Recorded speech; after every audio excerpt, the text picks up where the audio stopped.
Salut à tous, c'est Pablo1610, on se retrouve enfin pour le 7ème épisode sur MySQL et les interactions serveur-client et inversement. Mais juste avant que la vidéo ne commence, je tenais à vous parler de Digix, c'est mon nouveau partenaire, c'est un hébergeur qui propose des offres VPS, serveur de jeu, site web et serveur dédié. Et franchement, je vous invite à aller jeter un coup d'œil avec le lien qui se trouve juste en description. Comme ça, parce que vous allez voir que leurs offres défient vraiment la concurrence, parce que niveau rapport qualité-prix, ça n'a rien à voir avec les autres hébergeurs. Donc franchement, je vous invite à aller voir, et pour ce faire, je vais vous laisser une petite vidéo de 33 secondes qui vous explique bien ce qu'est Digix.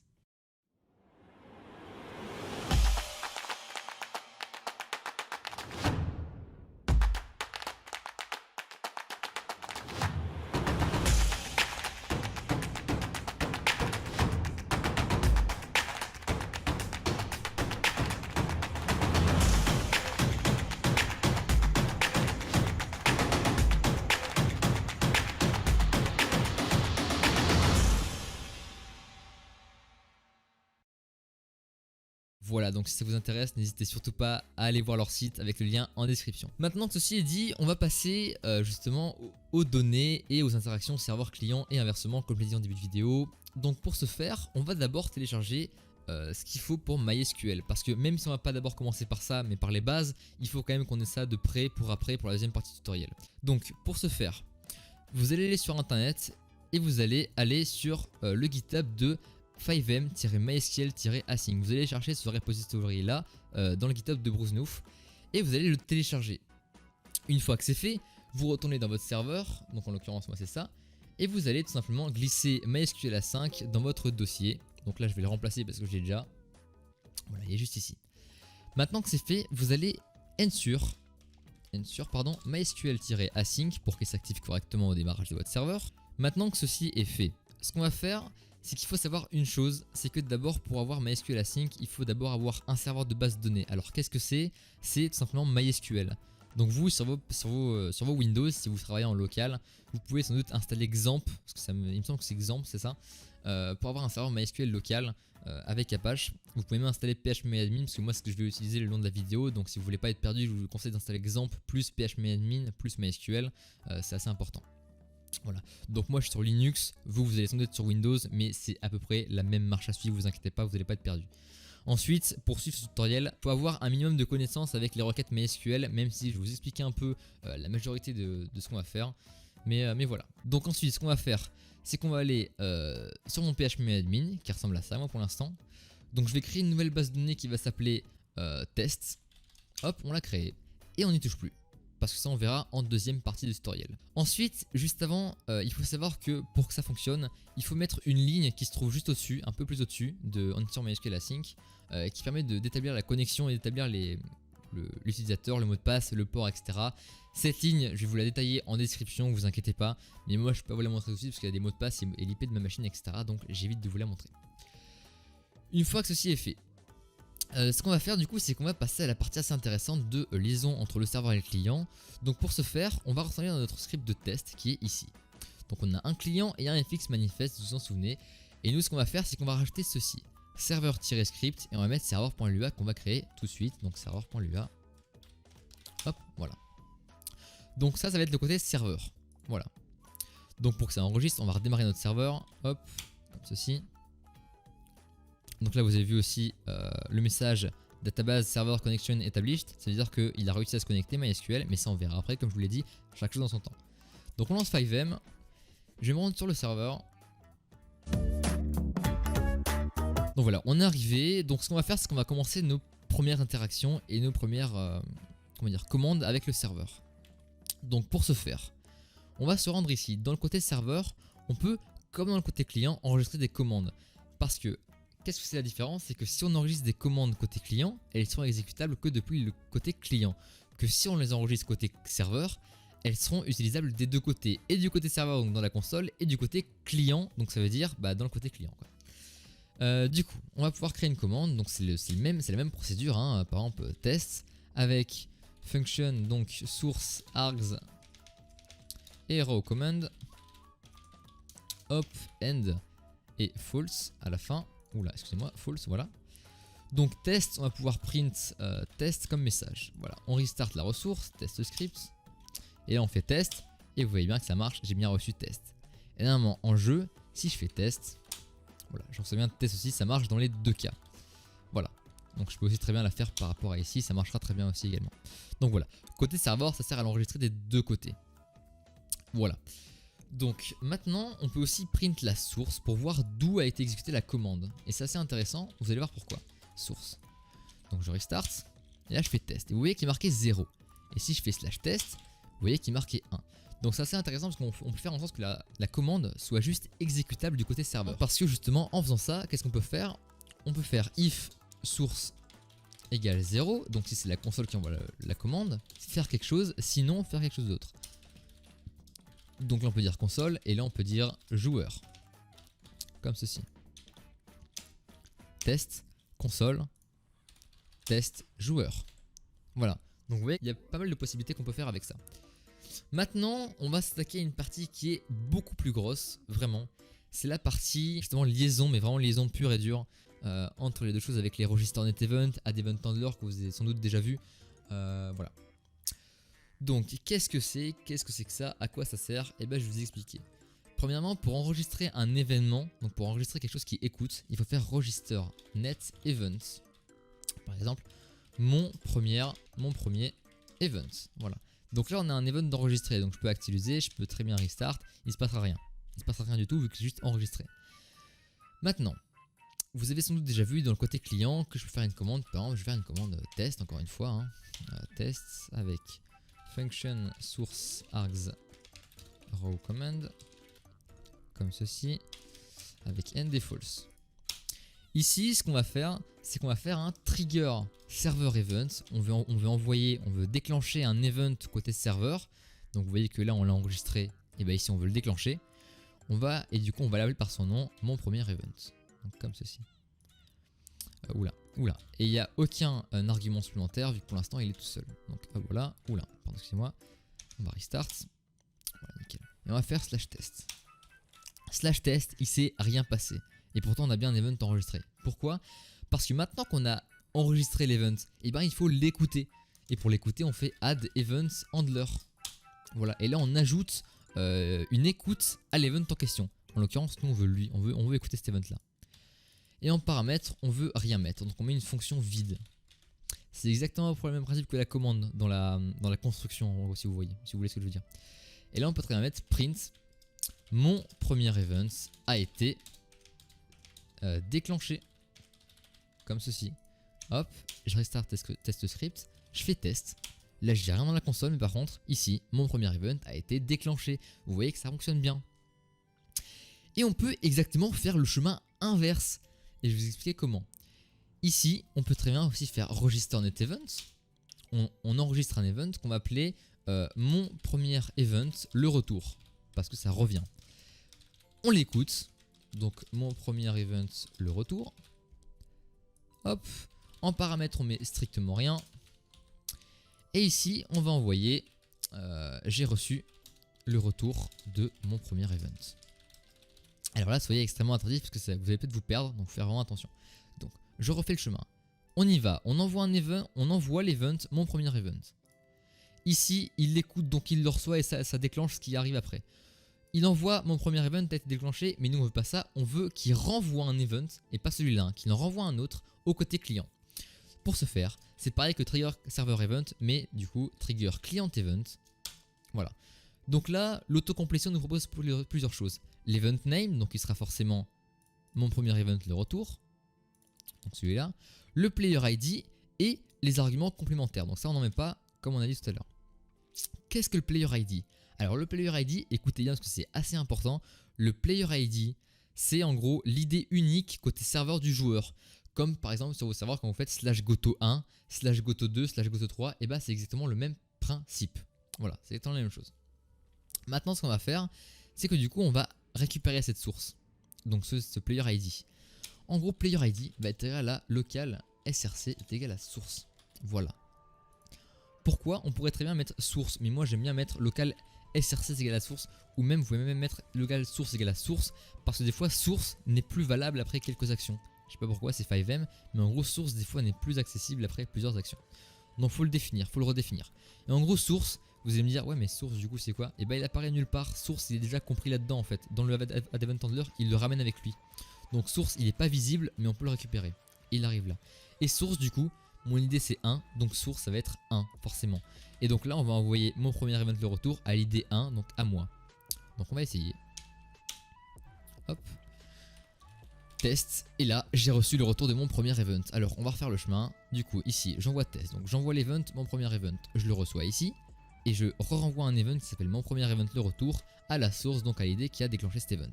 Voilà, vous avez compris. Il y a aussi une technique sur FiveM qui permet d'envoyer cet event à tous les joueurs connectés. Et pour ça, vous remplacez juste source par -1 et ça va fonctionner. Ça enverra l'event à tous les joueurs. Tous. Donc très utile quand vous voulez faire un broadcast par exemple.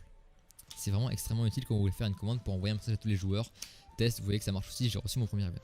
Mais pour cibler un joueur précis, il faut mettre son ID précis, donc la source. Ou un ID précis bien sûr, je dis la source mais c'est un ID précis. Qu'importe. Je vous ai expliqué tout à l'heure que l'event handler c'était une écoute. Mais une écoute, on peut en faire plusieurs d'écoutes, donc on peut en mettre autant qu'on veut. En gros, c'est à chaque fois ça va les déclencher. On peut essayer. Donc là il y en a 1, 2, 3, 4, 5, 6. Donc normalement je vais avoir 6. Attendez quoi? Oui, j'ai fait une erreur. Excusez-moi. Parce que du coup il faut remettre ce qu'on avait mis ici. Voilà. Donc 1, 2, 3, 4, 5, 6. On actualise. On fait test. Et là je l'ai reçu 6 fois. Pourquoi? Parce que je l'écoute 6 fois et aux 6 actions je fais la même chose. Je peux très bien faire une chose différente pour les 6 écoutes. Ça ne change rien, pardon, excusez-moi. Et ici c'est le même principe, hein. Je peux très bien ici, une fois qu'il est register, je laisse passer pour que ce soit clair, mettre plusieurs écoutes, hein. C'est très bien. Donc là ça va multiplier les choses par 2. Voilà, c'est même par 3 du coup. Voilà, vous avez compris le principe. Donc on peut aussi, côté serveur, et c'est assez important pour les caches dynamiques. Donc les caches dynamiques, je vous expliquerai ça un peu plus tard. Mais c'est assez utile pour stocker des variables globales qui ne changeront que si reboot il y a. Donc c'est assez intéressant parce que vous savez que les variables côté client, quand on met par exemple local test égale nil par exemple pour définir une variable sur rien ou juste local test tout court par exemple, et bien cette variable, certes elle va pouvoir être redéfinie dans le jeu, mais dès que le joueur va déco reco, cette variable elle va revenir à son point de départ, c'est-à-dire test. Alors que dans le côté serveur, même si le joueur se déco reco, le serveur il n'est pas impacté du coup, vu que le serveur c'est vraiment côté serveur et ça lui est propre. Donc on peut très bien mettre par exemple, je sais pas moi, local première connexion égale true. On va faire une chose pour déjà, je vais utiliser cet exemple là pour vous montrer un peu ce qu'on peut faire. Par exemple, citizen.createThread, donc vous vous souvenez, c'est pour créer un nouveau thread asynchrone dès que le joueur arrive. Donc on peut très bien faire une chose, c'est, ce qui est assez utilisé d'ailleurs il me semble. Quand on fait ça, on peut faire très bien un trigger server events onJoin par exemple, on peut l'appeler comme ça. Là on met rien en paramètres. Côté serveur, déjà on va le mettre sur true parce que du coup on veut que ce soit la première connexion. Non, on va carrément utiliser une table pour que ce soit encore plus propre. Donc on va mettre première connexion joueur. Non, joueur enregistré, voilà. Joueur enregistré. Enregistré. Voilà. Comme ceci. Une table vide. On va du coup register net events. Le onJoin. On va ajouter une écoute à event handler, onJoin. Comme paramètre, on met rien pour l'instant, c'est pas utile. Hop. Et ensuite dedans, on va faire quelque chose. Donc on va faire if not joueur enregistré de, en l'occurrence on va redéfinir la source. Donc local src égale source, vous vous souvenez, hein, c'est l'id 1 pour moi par exemple, ou l'id 2 si j'ai des reco entre temps. Alors, je vais vous expliquer à quoi ça va servir. Joueur enregistré de src égale true, voilà, par exemple. Qu'importe. Non, on va même faire une chose, get player name de src. Alors, qu'est-ce que c'est que ça? En gros, quand le joueur va se connecter pour la première fois, enfin quand le joueur va juste se connecter, pardon, il va envoyer onJoin au serveur. Le serveur va le recevoir. Qu'est-ce qu'il va faire? Il va récupérer la source, donc son ID. Il va check si dans la table joueur enregistré, mon ID n'est pas une clé. Donc vous vous souvenez, dans une table, on peut très bien faire un truc clé-valeur. Donc 1 égale quelque chose, 2 égale quelque chose. Et bien là, c'est le même principe. Je check s'il n'y a pas une clé qui porte l'ID du joueur en question. Donc si, en l'occurrence, si mon ID c'est 1, donc s'il n'y a pas dans la table joueur enregistré le 1, alors je vais dire que l'ID 1 va être égal à mon nom en fait. Voilà. Et je vais pouvoir dire, par exemple, déjà je vais pouvoir dire print en couleur, par exemple join. Je connais le code couleur par cœur totalement. Le joueur, là je peux mettre get player name de SRC encore une fois. Le joueur, hop, vient de se connecter, par exemple. Voilà. On va essayer, on va déco et on va restart.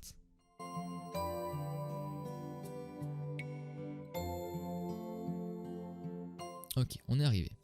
Et si je regarde la console, le joueur Pablo vient de se connecter. Donc vous voyez que ça fonctionne bel et bien. Je ne suis pas dans la table, je porte l'idée 2 normalement là. Non, 1 du coup, pardon, excusez-moi. Et du coup, j'ai été ajouté à la table joueur enregistré. Donc vous voyez que ça fonctionne à merveille. Donc les variables qui seront là resteront tout le temps après, enfin jusqu'à temps qu'il y ait un reboot. Et c'est là où MySQL intervient. Et c'est là où c'est hyper intéressant. On peut faire une chose pas mal. Par exemple, on va faire une chose. On va faire un truc qui va s'appeler ID History. Donc je vous avais parlé de MySQL et de PHPMyAdmin, donc là je suis dedans. Je vais créer une table qui va s'appeler par exemple ID History, donc l'historique des idées du joueur. Voilà. Qu'est-ce que je vais mettre? Alors là il y a plein de choses. Nous on va avoir besoin de 2 choses. La première ça va être son nom, donc on va l'appeler name. Quel type de variable ça va être? Alors int c'est un nombre, varchar c'est une chaîne de caractères. Texte c'est un truc hyper long, donc généralement on met des varchars sauf si c'est un truc en JSON ou quoi. Je vous expliquerai un peu plus tard ce que c'est texte. Donc varchar. Valeur, taille valeur, on va pas en mettre spécialement parce qu'on ne veut pas spécifier spécialement de taille. Et là on va mettre du coup ID. On sauvegarde. Oui il faut mettre une valeur, en l'occurrence il faut mettre une valeur. Bon, faut mettre une valeur, donc là on va mettre 255, là 255, c'est pas grave, c'est pas important. Voilà. Donc là on a une table MySQL dans ma base de données test qui s'appelle ID History, qui a name et ID comme colonne. Donc vous voyez ici il y a 2 choses. Donc moi j'aimerais avoir une trace de chaque idée que le joueur a emprunté. Parce que pour une raison ou pour une autre. Donc qu'est-ce que je vais faire? Je vais garder ce même principe là. Parce que ça limite on s'en fout parce que ça sert pas à grand chose vu qu'en soi ça revient toujours au même. Donc ça on peut l'enlever. Voilà. Donc on join on peut très bien faire une chose. On va l'enregistrer en base de données. Alors comment ça marche? MySQL A5 c'est assez intéressant sur énormément de points. Donc vous faites MySQL point, et là vous avez 2 choix. Je vous avais expliqué dans les premiers tutoriels qu'il y avait 2 choses. Il y avait les threads synchrones et les threads asynchrones. Et bien là pour MySQL c'est pareil. Vous avez les requêtes MySQL synchrones et les requêtes MySQL asynchrones. Alors, c'est quoi la différence? C'est que asynchrone, ça va l'exécuter en dépit du code qui s'exécute normalement. Donc si je mets un truc en dessous, MySQL va faire sa requête et en même temps il va avoir CC. Et si je fais MySQL en synchrone, alors ça va attendre que ça fasse l'action, puis seulement ça va passer au reste. Donc nous, ce qui nous intéresse là, vu qu'on ne veut pas mettre spécialement d'action après, c'est le mettre en asynchrone. Donc pour ça, vous avez soit MySQL.5, soit MySQL.async. Donc on va prendre le A5, point, et là il y a plusieurs choses. Il y a soit execute, soit fetch all. Nous on va prendre execute vu qu'on veut faire une exécution et non pas récupérer des données. Donc une exécution. Point execute. Là du coup on va mettre la requête qu'on veut. Alors, la requête qu'on veut. On va regarder sur internet MySQL insert.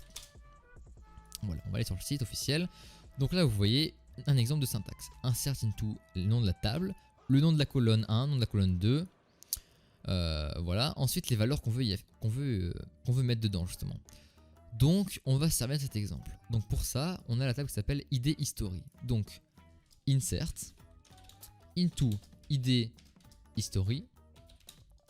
Ensuite entre parenthèses les valeurs qui ont été définies, donc en l'occurrence name et ID, donc name ID. Et ensuite les valeurs. Donc les valeurs on va mettre @a et @b. Et je vais vous expliquer pourquoi, pardon c'est entre parenthèses, excusez-moi. Parce qu'on ne peut pas directement mettre une variable directement dans ce code là qui est une requête MySQL. Il faut passer après par une mini table qui va les redéfinir. Donc on ouvre une accolade pour le début de la table. Et là c'est pareil, c'est un système de clé valeur. Donc la clé A, donc qui va être égale à @a, on va dire que c'est le nom, vu que vous l'avez vu dans la base de données c'était le nom. Et du coup c'est égal à getLearname src. Et du coup @b, donc l'idée ça va être égal à la source du coup. Voilà. Et ensuite une fois que ça c'est fait, une fois qu'on a la table, on a juste à faire une fonction qui va renvoyer si oui ou non ça a été exécuté. Et là on va pouvoir passer, on va pouvoir dire hop, join requête effectué. C'est aussi simple que ça, il n'y a pas plus simple que ça, je vous promets. Donc on va restart le serveur. Moi, je pourrais très bien faire un reload vu que c'est un citizen.createTrade pour que ça le crée directement au début, mais au moins ça vous montre un peu comment ça fonctionne. Donc c'est un peu mieux. Donc je me reconnecte, c'est parti. Et on va voir que ça fonctionne. Donc voilà, je vous ai expliqué un peu comment ça fonctionne, les tables, etc. Donc là c'est un execute, donc c'est pour insérer, modifier ou supprimer les données d'une table. Vous avez aussi fetchAll qui lui permet de récupérer les données d'une table, je vais vous montrer juste après. Append to index nil value global MySQL. Alors j'ai un problème avec MySQL, pourquoi je ne sais pas. Ah oui, bah oui forcément, parce qu'il faut l'importer dans le fx manifest. Je suis désolé, j'ai oublié de le préciser. Donc là il faut mettre @mysql. Non c'est mysql-async slash alors il me semble que c'est dans lib et mysql.lua, voilà, slash lib slash mysql.lua. Voilà, et normalement ça devrait fonctionner. Donc je redémarre. Hop, je quitte 5M, je le relance. Et normalement ça devrait fonctionner. Si on a bien fait ce qu'il fallait, normalement dans quelques instants on devrait voir dans la console apparaître que mon idée a bien été sauvegardée dans la base de données. Et je vais vous montrer aussi après comment récupérer les données, comment en insérer, comment en supprimer, comment... Bah en insérer vous savez le faire du coup maintenant. Vous avez juste à faire insert into le nom de la table, ensuite entre parenthèses ce que contient la table comme colonne et ses valeurs. Et là vous avez vu, le joueur Pablo vient de se connecter, requête effectuée, je vais ici, ID history, et là Pablo ID 1. Vous voyez que ça fonctionne. Et si je restart le script, vu que c'est un citizen.createTrade, donc ça va considérer comme s'il venait de rejoindre. Requête effectuée, Pablo 1 aussi. Parce que mon ID n'a pas changé, parce que le serveur n'a pas redémarré entre temps et que j'ai pas déco reco. Enfin parce que j'ai pas déco reco, pardon, excusez-moi. Mais voilà, vous voyez que ça fonctionne bien. Alors, maintenant que c'est fait, on peut carrément faire un système de rang en fait si on veut. Donc on va faire un système de rang. On va faire un système users. Voilà, comme ça, users. Hop, parfait. Donc users. Dans users, qu'est-ce qu'on va mettre? On va mettre ici un varchar de name. C'est pas du tout conseillé de mettre nom, hein. Généralement on met des licences, hein, pas des noms. Mais moi je vais faire ça pour le test. Valeur 80. Non, on va mettre valeur 90, ouais, pourquoi pas. Et là, très important, on va mettre attribut, enfin nul index primary. Et c'est très important. Pourquoi? Parce qu'en gros, ça va empêcher qu'il y ait deux noms de la même, deux noms identiques dans la base de données. En gros, ça va faire une erreur s'il y a une duplication. Et en plus, ça va nous permettre de modifier la table, enfin de la modifier depuis l'interface. Ensuite, on peut mettre, par exemple, je sais pas, moi, on peut mettre plein de trucs, hein, coins, rank, et voilà, hein, c'est tout. Par exemple, on attend, voilà, on a une table users. Maintenant, ce qu'on va faire, c'est quand il va y avoir un onJoin, on va garder ça, on va garder ça. On va faire un mysql.async.fetchAll qui va en fait regarder dans la base de données. Il va rien exécuter, il va juste regarder. Et là du coup les fetchAll, c'est on veut regarder à travers une table. Donc pour ça on fait select to from users. Et voilà. Donc ensuite comme paramètre il n'y a rien, on ne doit rien redéfinir. Et on met une fonction avec là, on prend en paramètre quelque chose qui s'appelle le résultat. Et voilà. Du coup, si on fait ça, si on laisse ça comme ça, on aurait tous les résultats possibles et inimaginables de la base de données users. Nous, c'est pas ce qu'on veut, on veut juste voir si l'utilisateur existe dans la base de données ou non. Donc pour ça, on fait select to from user, where, donc où le nom, donc name, where name, est égal à @a, et @a, on veut que ce soit le getPlayerName de SRC. Comme ça, ça va uniquement nous retourner des valeurs si il y a bien une entrée dans la base de données qui porte le nom de la personne. Et pour ça, on va check si if result 1. Donc juste s'il y a un premier résultat quelconque. Donc s'il y en a un, ça veut dire que le joueur est enregistré dans la base de données. Donc on peut dire print, hop, comme ceci. On va mettre un code couleur quand même, c'est joli. Le joueur, enfin DB, le joueur est enregistré dans la base de données. Voilà. Donc on va mettre E7 à la fin pour pas qu'il y ait de problème dans la console, pour pas que ça reste toujours en vert, sinon c'est un peu dégueu. Hop, le joueur est enregistré et là le joueur n'y est pas. Donc là on va dire le joueur n'est pas enregistré dans la base de données. N'est pas enregistré dans la base de données. Voilà, donc on va mettre quelque chose comme on va mettre ça en vert et ça en rouge. Et voilà. On actualise. Le joueur n'est pas enregistré dans la base de données. Bah oui, parce que je ne sais pas. Et du coup, s'il n'y est pas, bah qu'est-ce qu'on va faire? Bah on va l'ajouter. mysql.async.execute insert into users name coins et j'avais dit id il me semble, values du coup arrobase a arrobase b arrobase c. Donc moi c'est comme ça que je fonctionne. Vous pouvez mettre aussi d'autres lettres hein, ou d'autres trucs pour que ce soit plus simple. Des fois il y en a qui mettent par exemple qui auraient mis arrobase name arrobase coins arrobase id. Moi je préfère des lettres de l'alphabet. Pour moi c'est plus clair, mais à chacun sa façon de faire. Get player name de src. Ensuite un autre, donc arrobase b coins, on va mettre on va rien mettre et je vais vous dire pourquoi. On va directement passer à arrobase b, mais arrobase b on va le redéfinir, vous allez voir pourquoi. Arrobase b on va dire que c'est l'id, donc source, et on va virer les coins. Pourquoi? Parce que avec MySQL il y a un truc magique qui s'appelle les valeurs par défaut. Vous allez dans structure de la table, vous allez dans coins, vous modifiez coins et vous mettez valeur par défaut tel que défini 50, enfin 180 par exemple. Et bam, voilà. Donc là vous voyez que dedans j'insère juste le nom et l'id, hein. Il n'y a pas les coins hein. Et pourtant ça marchera bien. Et du coup je peux mettre une fonction, function, hop et voilà, qui ne retourne rien. Alors, là il y a un problème, unknown column id infield list. Alors, oui parce que c'était rank pas id effectivement. Donc rank et rank on va mettre 1 du coup. Voilà, le joueur n'est pas enregistré dans la base de données et normalement... Voilà, Pablo, coin 580 parce que vous avez vu c'est une valeur par défaut et rank c'est bien le rang 1. Donc vous avez vu que vous pouvez très simplement créer un système de grade et d'user customisé comme ça aussi facilement. Et maintenant si je restart, le joueur est enregistré dans la base de données donc ça fera rien. Voilà, et c'est nickel et ça marche vraiment à la perfection. Maintenant, revenons-en à nos moutons où on sélectionne tout. Donc mysql.async.fetchAll et là on voudrait tout sélectionner et faire une boucle. Donc juste c'est faire select to from users, on met rien, la function comme result, hop, et là qu'est-ce qu'on veut get de ça? Et ben on veut get tout, donc pour ça on va faire for index data in pairs result do. Et là en gros voilà, et là pour ça en gros c'est à dire que data point quelque chose ça va être data.name.coins.rank et là je peux dire par exemple allez on va faire ça comme ça, on va faire ça en db entrée détectée. Là je vais mettre par exemple plus enfin hop data.name hop avec data.coins coins du coup voilà. Juste faire ça et ça suffira.